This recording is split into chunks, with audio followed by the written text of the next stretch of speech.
Hello guys, welcome to episode 10 of my musings. I hope you're all doing well and staying safe. Thank you so much for always finding my musings worthy of being heard. Remember to subscribe to my YouTube channel and follow me on my social media handles if you haven't. Thank you so much as you do so. Today we'll be highlighting 10 pre- and post-natal superstitions in Nigeria.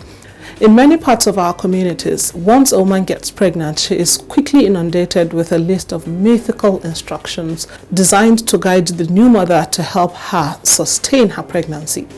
Usually, the woman is tied to some strange beliefs that she must comply with in fear of something wrong going to happen if she refuses to adhere to these sets of myths.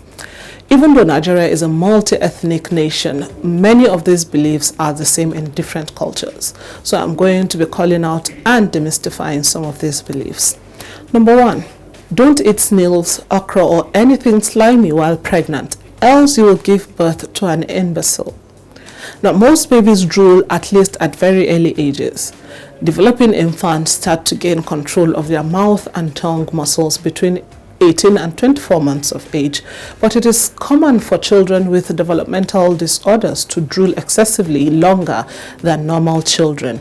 This includes children with autism, many of whom have difficulties with muscle control and sensitivity. So if your child still drools after 2 years of age, this happens because of developmental issues, whether or not you ate snails and okra during your pregnancy. As a matter of fact, okra and snails are actually very nutritious and good for pregnant women. Number 2, a breastfeeding mother should stop breastfeeding immediately she gets pregnant so the suckling baby does not fall sick. Even though this is widely believed to be true, there has never been any clinical study that established it. What is commonly observed to be the case is that breastfeeding mothers need enough balanced diet to enable them give their babies healthy milk.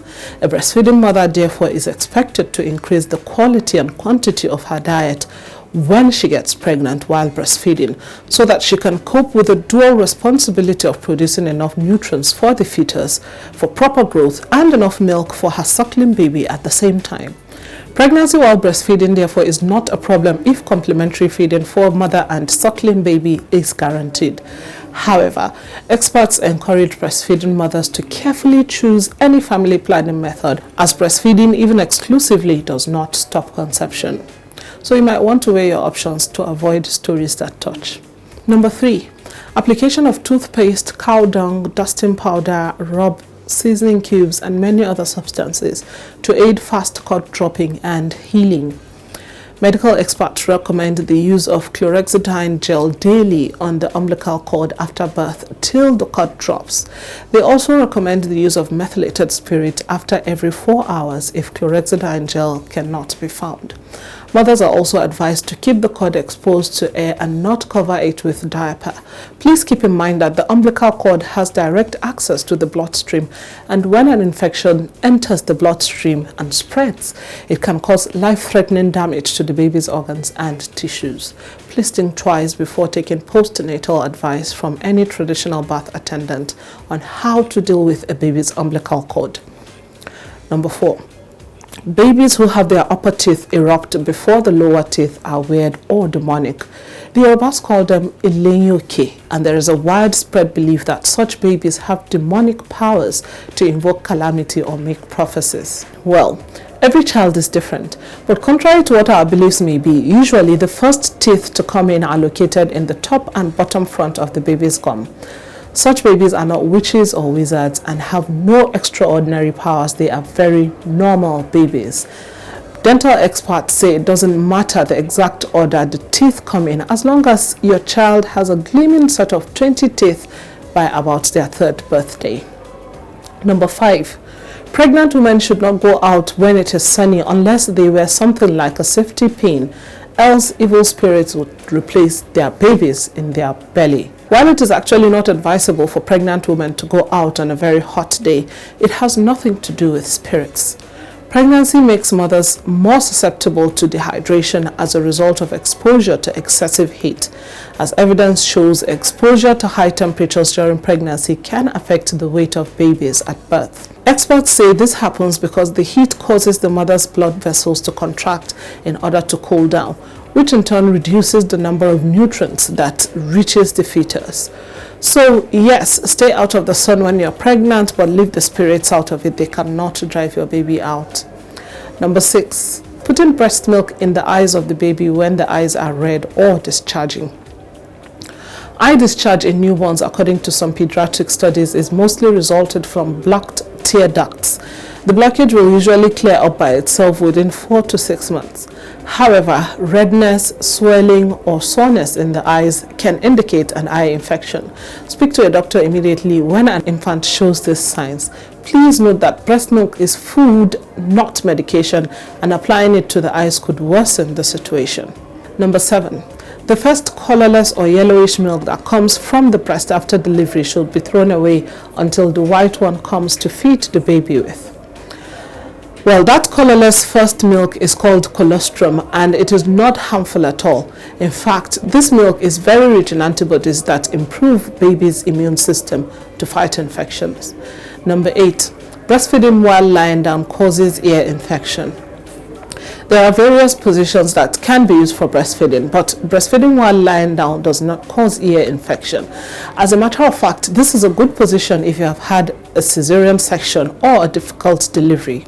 Ear infections are caused by bacteria and viruses, not by breastfeeding positions. Number 9, never allow breast milk drop on the genitals of a male baby, else his stool won't work when he grows up. The following are some of the causes of erectile dysfunction: heart disease, diabetes, high blood pressure, high cholesterol, smoking, alcohol intake and substance abuse, surgical complications, injuries in the pelvic area or spinal cord, among many others. These have been proven to be some of the causes of erectile dysfunction. So if by any chance breast milk drops on your baby's private parts, please don't panic. Last but not least, teething causes fever and diarrhea. So this one, I have struggled to make sense of it for a while now, because I kept asking myself why doctors will insist this doesn't happen when we all see that babies fall sick when they are teething. But as you know, there are no assumptions in science. So apparently, the most common cause of diarrhea in children is rotavirus infection. Rotavirus can cause severe diarrhea, vomiting, fever, belly pain, and dehydration in babies. This infection mostly occurs in babies aged 6 to 11 months, which happens to be the period children are teething. The symptoms they exhibit around this period are therefore merely coincidental. Now, around this time also, babies begin to explore things around them and are likely to put random stuff in their mouths. Sometimes this could also be because of their itchy gums, all of which could expose them to infections that could make them sick. Apparently, growing a tooth is like growing a nail and shouldn't really make a baby sick.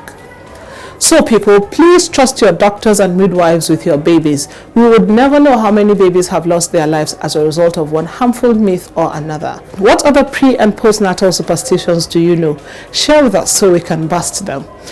As I sign out, I'd like to say congratulations to Mama Elizabeth Dada from Kwara State. She is our Widow of the Month, and she has earned herself 50,000 naira to aid her Gari and Elbow business.